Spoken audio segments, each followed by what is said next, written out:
Hello, pare ko eh. As work ako nga. Ako nga pala si Jude.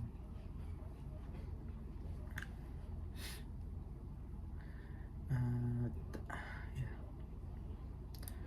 Siguro update lang to. Parang sa aking fitness journey. Today currently is 11k steps na uli ako. And nagbuhat na din ako kanina. Hindi ko lang finorse sa sarili ko siguro na magbuhat ng todo. Masakit pa nga yun, ano. Bibigyan ko ng time mag-heal. Hindi ko lang kung tama yung hindi ko sure. Pero yun. Yung timbang ko ganun pa din, 89 to 90 pa din. Hindi nagbago since 4 days ago. Nasa timbang ko. At least diba, may maintain. Kahit ano din kinakain ko, sobra-sobra pa nga mali yun. Kanina nakatatlong kanin na ata ako. Allah, tapaw. Parang tataba palalo ako. Ayun. Pero I'm back on track pa din naman. Kahit yun nga lang, mali yung kinakain ko. Kailangan ko magkaroon ng routine sa pagkain and plans, meal plan, meal preps, para hindi magulo. Siguro by the end of this year, ang goal ko yun, maging fit, maging ayos, and maging healthy. Yun, priority, diba? Sana maging totoo, diba?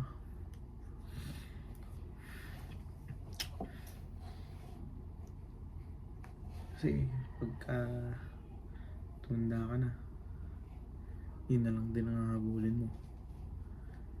Ulit-ulit mo yung hahabulin. Kasi health is wealth nga naman, diba? Cliche pa rin gano'n. Cliche yun, paulit-ulit. Ay, kaya yung pinapahingan eh.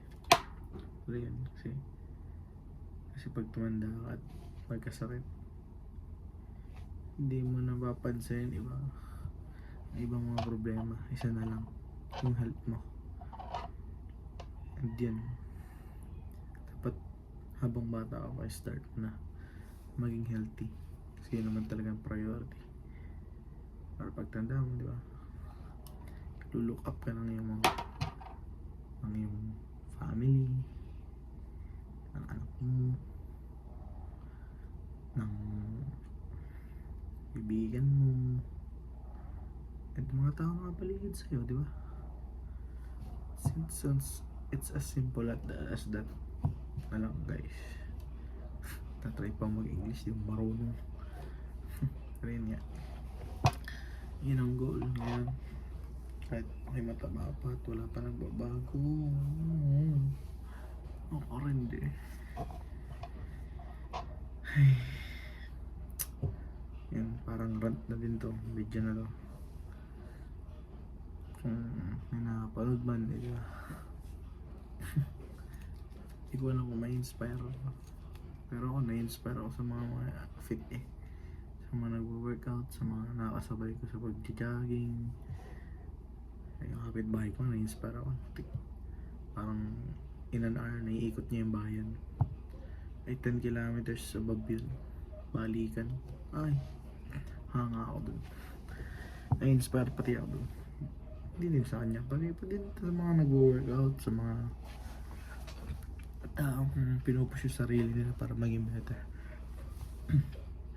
At sana maging isa ako dun. Yun ang goal eh. Maging the best version of yourself, diba? Ay lang. Ay, nasa workout.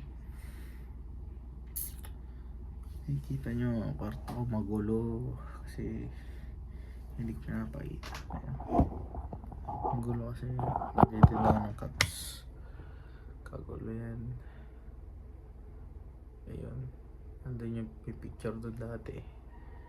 sa part na yun, may picture frame doon, tinabi ko na mga cups nandun nakatabi, mga binibenta ko. May na-deliver na kami kanina lang at saka may isang araw. Kaya magulo. Ano yun? Kaya magulo yan. Mahalaga naman. Nakakabenta. Diba? Ang goal.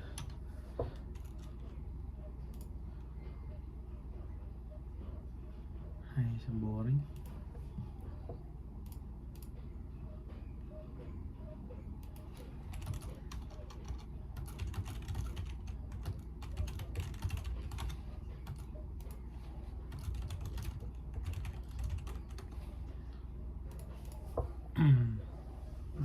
So, ko lang magpalit ng work. Like, yung binibigay yung oras ko sa ganito, 8 hours. Araw 8 hours. Hindi siguro ako smart enough sa mga ganito. Hindi ako smart enough, kumbaga, sa paghahanap. And lazy din siguro. Kulang pa. Kulang din siguro skills. Yung iba nga dyan, kaya nilang mag 100k a month eh. I-leverage na nila yung AI. Ba't ako hindi ko kaya? Diba? Ako, lagi ko iniisipin araw-araw.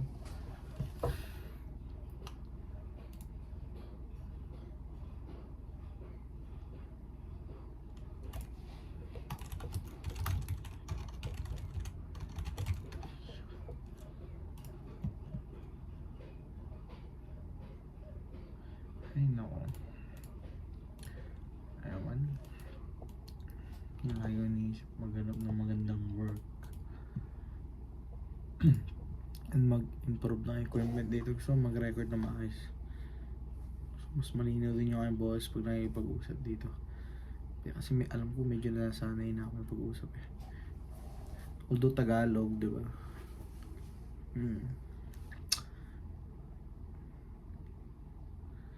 Ay, nako. Ano pa ba?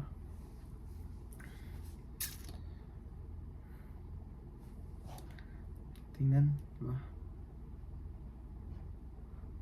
Anong bigyan kapalaran. So kasi output based nga ginagawa ko, hindi na input. Input pa to. Hindi, basta ayoko na trade yung oras ko para sa pera. Gusto ko yung output na lang para may sarili akong time. And ako yung boss, diba? Mas maganda yun.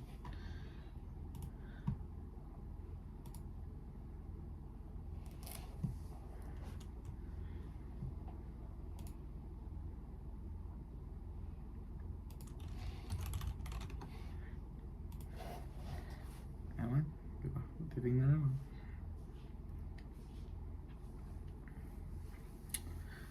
Ay nako. Sana magkaroon ako ng ano. Yan yung karoon ng maging komportable may pag-usap ng ayos. Parang hindi ko pa kaya eh. Minsan hindi ko rin naman sasabihin. Nakakatulala. Yun. Tingnan, diba? Ito din, oh. Hindi ko na naman sabihin sunod.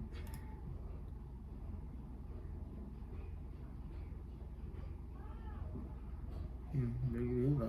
Pausing na dito yung video. Hindi ko na sabihin eh. Pero yun, konting update din. Sabi ko naman eh, diba? Sige, bye bye.